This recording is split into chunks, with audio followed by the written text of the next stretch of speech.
let's dive into one of the deepest, most fundamental rules of human society. It's a rule that's so wired into us that we almost never stop to question it.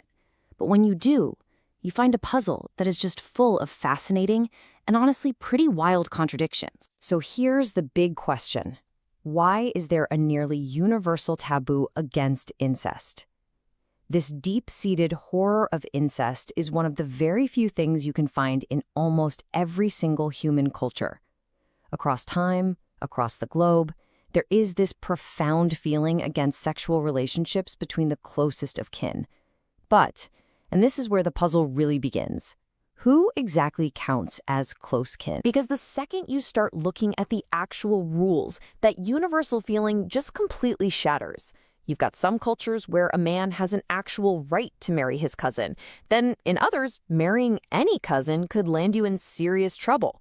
Some societies are totally fine with a man marrying his half-sister as long as they had different mothers. For others, that's unthinkable. The feeling seems to be the same everywhere, but the rules, they're a total mess. And it gets even stranger. I mean, just look at some of these rules. Among the Vedas of Ceylon, marrying your younger sister wasn't just allowed, it was considered the best, most proper marriage you could make. For the Iroquois, marrying someone from your own clan, even if you had absolutely zero blood relation, was treated exactly like marrying your own sister. And in old China, if you married someone with the same last name, even a complete stranger, you could be punished with 60 blows. This has nothing to do with genetics. The logic here seems to be from another world. Okay, so how on earth do we make sense of all this?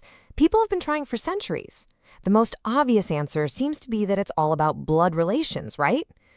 But as we're about to see, the first big theories, well, they just don't quite get us there. So one really popular idea back in the 19th century came from the sociologist Herbert Spencer.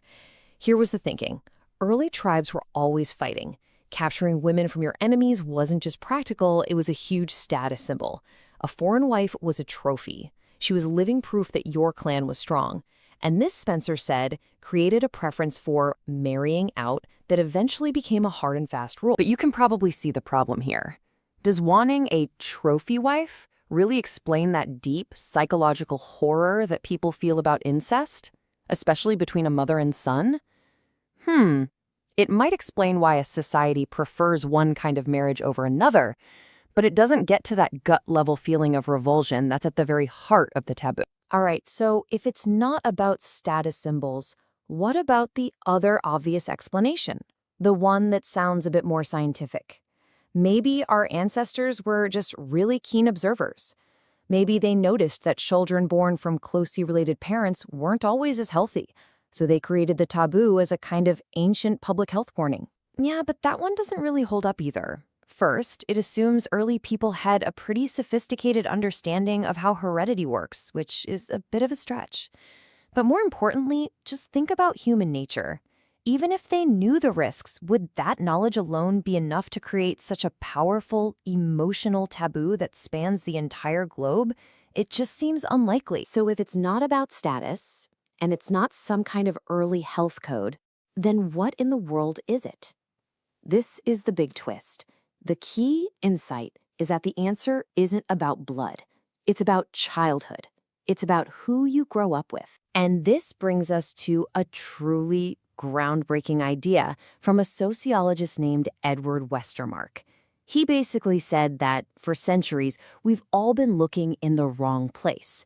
The secret to the incest taboo isn't in our family tree, it's in our family home. He proposed what we now call the Westermarck Effect, and it's a beautifully simple idea. It says that human beings develop an innate, instinctual aversion to sexual relationships with people they lived with in close quarters when they were young. And here's the absolute kicker. It happens regardless of their actual blood relationship. It's an instinct that gets triggered by a familiarity, not by a family tree. And once you have that key, all the confusing locks start to open. It totally explains why unrelated kids raised together in the same house or community almost never end up marrying each other. It explains why some entire villages forbid marriage within the village, because everyone grew up together, they're all considered too close. And it explains why an adopted child is often forbidden from marrying anyone in their new family. The common thread isn't blood, it's growing up together. And you can see this connection so clearly when you look at how different cultures set up their homes. Take a society like the Iroquois, who lived in these huge communal longhouses with lots of families all under one roof. As you'd expect, their incest rules were incredibly broad, forbidding marriage with a huge number of people. Now compare that to the ancient Germans, who lived in small, separate huts with just their immediate family. Their rules were much, much narrower.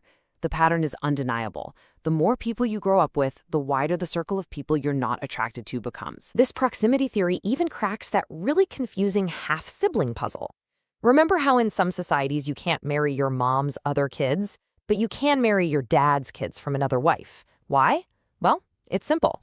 Children of the same mother were almost always raised together in the same hut as one little unit.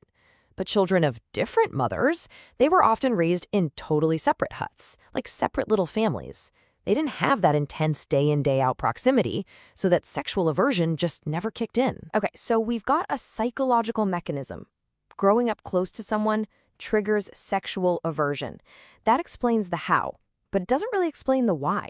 Why would an instinct like this even evolve in the first place? What's the point? And the ultimate why brings us right back to biology.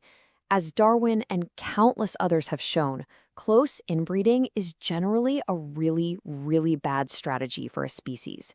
It drastically lowers the chances of offspring surviving, and it dramatically increases the odds of harmful genetic defects popping up. While a single instance might not be the end of the world, over generations, it's a recipe for disaster. And this isn't just a theory. Let's go back to those Vedas of Ceylon, the ones who practice sister marriage. They give us a stark, real-world look at this biological cost. In one of their isolated groups, observers found a shocking ratio. There were 9 adults for every single child. Their population was literally collapsing under the weight of generations of inbreeding. And this is where it all clicks together so perfectly. The Westermarck Effect isn't some weird psychological quirk. It is a brilliant, elegant solution produced by natural selection. Our ancestors didn't need to understand genetics. The groups that just happened to develop this aversion to their childhood playmates automatically avoided the worst of inbreeding. They had healthier kids, they grew stronger, and the groups that didn't have this instinct, well, they simply faded away.